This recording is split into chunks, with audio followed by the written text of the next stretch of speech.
বাবারে চিন্তা ফিকির করিয়া দেখো, এই দুনিয়ায় চিরদিন বাঁচার জায়গা না। ও যুবক ভাইরা, একটা কথা ভাবো, মায়ের পেট থেকে শিশু অবস্থায় ওয়া ওয়া করে কাঁদতে কাঁদতে আসলাম। দেখতে দেখতে দেখতে দেখতে বুকের ভিতরে দাঁত উঠে গেল, আস্তে আস্তে করে মুখের ভিতরে দাড়ি উঠে গেল, কালো দাড়ি কালো মাথার চুল। আবার দেখতে দেখতে দেখতে দেখতে বয়স যত বাড়ে, মুখের দাড়িগুলো দেখো, একদিন মায়ের পেট থেকে এসেছিলাম, একটা দাড়ি ছিল না, একটা মুখে দাঁতও ছিল না, আল্লাহ দাঁত লাগাইয়া দিল। আবার বয়স যখন বেড়ে গেল, বয়সের কারণে মুখের মধ্যে দাড়ি উঠে গেল, আবার দাড়িগুলো পেকে যখন সাদা হয়ে যায়, বুঝতে বাকি নাই তোমার আমার হায়াতের সময় নাই। কথা কও ঠিক না বেঠিক? ও যুবক ভাইরা, একটু লক্ষ্য করে শুনবেন। আল্লাহ তাআলা তোমাকে একদিন এই ঘরের মধ্যে রাখছিল, তোমার দাদাকে একদিন ঘর বানায়া ঘরের মধ্যে রাখছিল। দাদা তোমার ঘর বানায়া ডাক দিয়ে বলে, এই ঘর আমার, এই ঘর আমার, এই ঘর আমার। দাদা বসবাস করতে থাকলো, হঠাৎ করে কুল্লু নাফসিন যায়িকাতুল মাউত, যখন মৃত্যু এসে দাদাকে ধরলো, দাদা দুনিয়ার থেকে বিদায় হয়ে চলে গেল। এ ভাই, এরপরে আমার বাবাই সেই ঘরের মালিক হয়ে গেল। বাবা এসে ডাক দিয়ে বলে, এই ঘর আমার, এই ঘর আমার। আল্লাহু আকবার, আল্লাহু আকবার, আল্লাহু আকবার, আল্লাহু আকবার। এই ঘরটা আমার, এই ঘরটা আমার। বাবাকে একদিন আজরাইল গ্রেফতার করলো। গ্রেফতার করার কারণে বাবা একটা সাদা কাপড় পরে দুনিয়ার থেকে বিদায় নিয়ে চলে গেল। আমি ওই ঘরের মালিক হয়ে গেলাম, কারণ আমার বাবা আমার জন্য ঘর বানাইয়া গেল। ওই ঘরের মালিক যখন আমি হয়ে গেলাম, ওই ঘরের ভিতরে বসবাস করতে শুরু করলাম। স্ত্রী কন্যা পুত্র নিয়ে যখন ঘর কন্যা করতে শুরু করলাম, একদিন আজরাইল আল্লাহ ডাক দিব, আল্লাহ আজরাইলকে ডাক দি বলি, আজরাইল, ওই ঘরের মালিক মাওলানা সাধু দুজন বাড়ি আর থাকতে দেব না, আর থাকতে দেব না। যা, তাড়াতাড়ি যাও। আজরাইলকে আল্লাহ হুকুম দেবে, ইলা নাফসি তরফাত আইন। আল্লাহ বলে, আল্লাহর ফেরেশতারা এক সেকেন্ডের জন্য আল্লাহর হুকুম অমান্য করে না, করে না, করে না। এই যুবক ভাইরা, আল্লাহর ফেরেশতা জিবরাইল আজরাইল এসে চলে আসলো। আজরাইল এসে আমার জানটা কবজ করলো। যেই ঘরের এতক্ষণ মালিক ছিলা, তাই না তাই না ঘর থেকে বের করবে, আর ওই ঘরে তোমাকে আমাকে থাকতে দেবে না। কথা কও না ঠিক না বেঠিক? এই যুবক ভাইরা, পর্দা নিশির মা বোনেরা যারা বসে আছো, তোমাদেরকে পায়ে হাত দিয়ে বলবো, ও বোনেরা, একদিন তোমাদেরকে লাল বেনারসি শাড়ি পরাইয়া সুন্দর করে সাজাইয়া, গলার মধ্যে মালা দিয়া, হাতের মধ্যে চুড়ি দিয়া, গলার মধ্যে সোনার মালা দিয়া, কপালে টিকলু দিয়া, কানে নথফল দিয়া, এরপর তোমাকে সুন্দর বধূ বানাইয়া, বধূ সাজাইয়া বাসর ঘরে উঠাইল।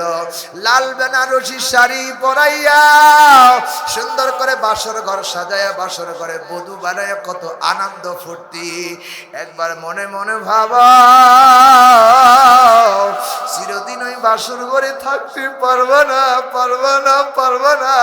ওই ঘর থেকে একদিন লাল রঙের শাড়ি টাইনা টাইনা খুলবে, ওই ঘর থেকে খুলিয়া 5 টুকরা সাদা মার্কিন কাপড় পরাইয়া জনমের মতো বিদায় দেবে, আর ফিরে আসতে পারবা না। কথা কও ঠিক না বেটি? বাইরে দুনিয়ার জীবনটা ক্ষণস্থায়ী জীবন। আল্লাহ তাআলা বলছেন, যালিকা মাতাউল হায়াতিদ দুনিয়া, দুনিয়াটা একেবারে ক্ষণস্থায়ী। আখিরাতের জীবনটা চিরস্থায়ী। হযরত উসমান গনি রাদিয়াল্লাহু তাআলা আনহু এই দুনিয়ার চিন্তা ফিকির করে নাই।